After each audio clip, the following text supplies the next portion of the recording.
Hey, it's Coach Anderson, Mississippi Public Broadcasting. We're here to talk to you again about ACT reading, and we've tried to, make sure that you understood how important ACT is, especially ACT reading part, which is what we're going to talk to you about, because ACT, of course, determines how well, how much money, of course, you get in terms of scholarships, but it also determines what schools you're able to get into as as one of those first steps to determine what school you can get into. And the better the ACT score, the more money for scholarships and the more opportunities you have, of course, to attend the college of your choice. We've also looked at, over the last few lessons, we've been looking at a sample ACT reading test, and we've gone over those, the correct answers to some of the questions. And what we try to do is give you some rationale as why it is that the answers that were chosen are the correct answers. And what we attempt to do is pull out some of the information in the passages so that you can see for yourself what the evidence is. Remember, the answers are there. All you have to do is be, once again, as we said, dogged in your determination to find them. Don't get frustrated.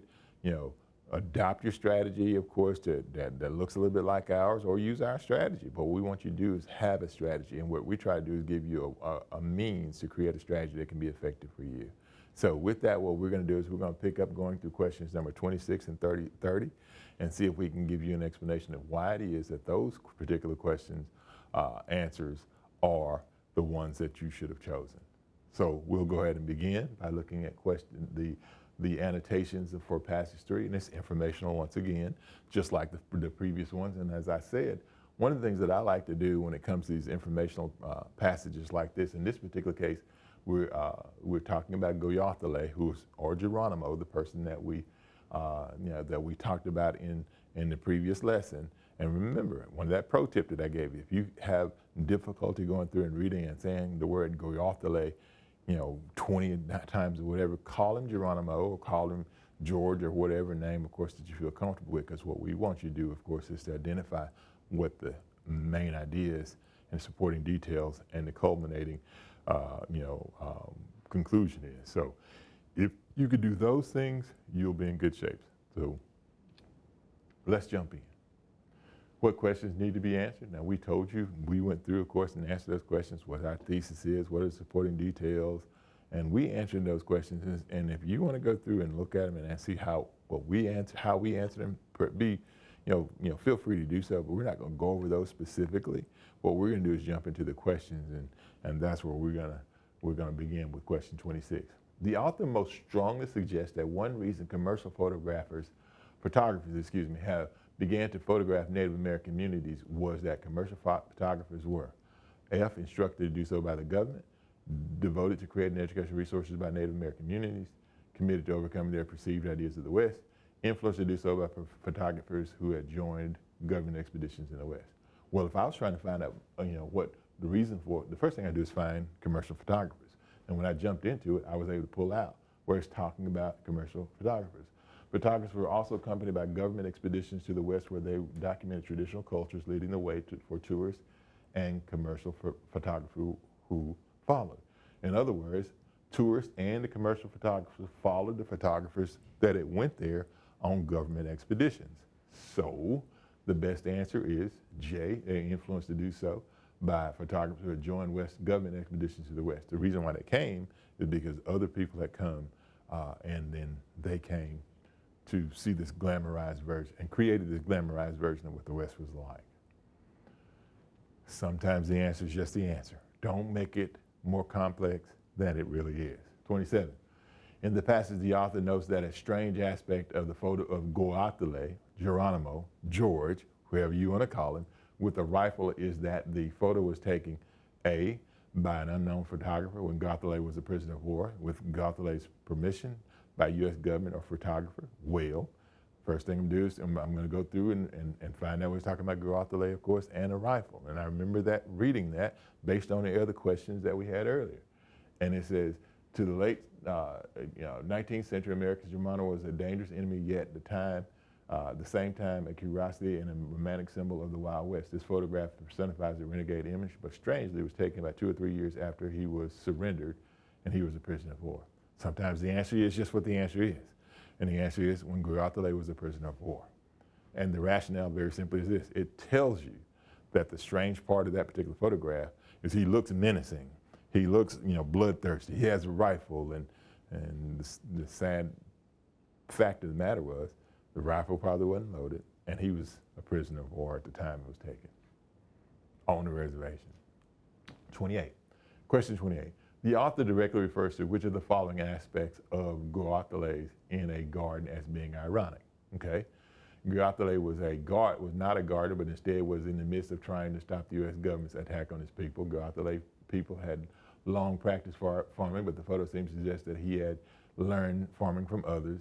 People do not automatically think of Goathale as the man of peace. For years, it was assumed to be a photograph of someone other than Goathale.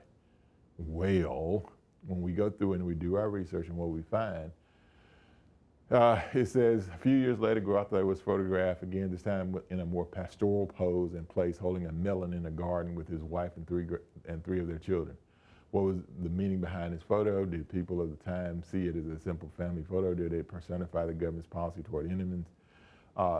Simply put, when we're talking about irony in this question, ironically, then there's the answer once again. The answer is there. You just have to find it, and when you find it, don't talk yourself out of it. And what it basically says is that Apaches, like Goathale, Chiricahua Apaches, had long been farmers. So this is, the government didn't, turn him into a farmer. This wasn't something that was new to him, was foreign to him. It wasn't new to him. It's something that his people have been doing for years. And the best answer is Goathale's people had long practice farming, but the photo seems to suggest that he had just learned farming from others. And we know that that's not the case because of the irony of the question, of the photograph. The author indicates, number 29, the author indicates that for the sake of unbiased interpretation compared to reading written documents with care, reading photographs with care is A, significantly more important, B, slightly more important, C, just as important, D, slightly less important. So what we're going to do is find out where we're talking about written documents and photos and the relationship with each other in terms of how they should be viewed. And we were able to pull that out in line 75 through 80. However, photographs are not objective. They can easily tell as many lies as truth as much as any written document. In other words, it's here. You can have a written document. On the surface, it could look like it's the truth, but it could tell you a lie. You can have a photograph, and on the surface, it could look like the truth, but it could tell you a lie. Just like it was said when you looked at Geronimo or Goathale, and you looked at him, of course, as with a gun, with a rifle, and a menacing pose. He was anything but that. So what we're telling you is this here, that photographs, based on what they're saying here, photographs can tell lies just like written documents can tell lies. And you have to take care with both of them to make sure that they're given in the proper context so that truth, of course, can be seen. Well, the best answer is the author indicates that for the sake of unbiased interpretation compared to reading written documents with care, reading photographs with care is just as important as written documents.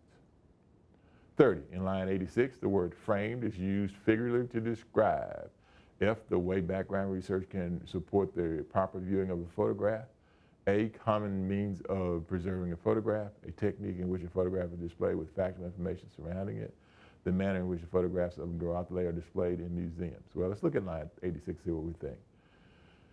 It says, let's go back one before that. Goathale and his peers, his wife and their children, and imagine their lives, you may begin to understand the world from their points of view. Framed with factual information and viewed empathetically, each photograph can reach its richest potential as significant educational opportunity and resource. And basically what it's saying is that if you provide it in the proper context or the proper framework, that it can, that photograph, of course, can provide an educational opportunity and a resource.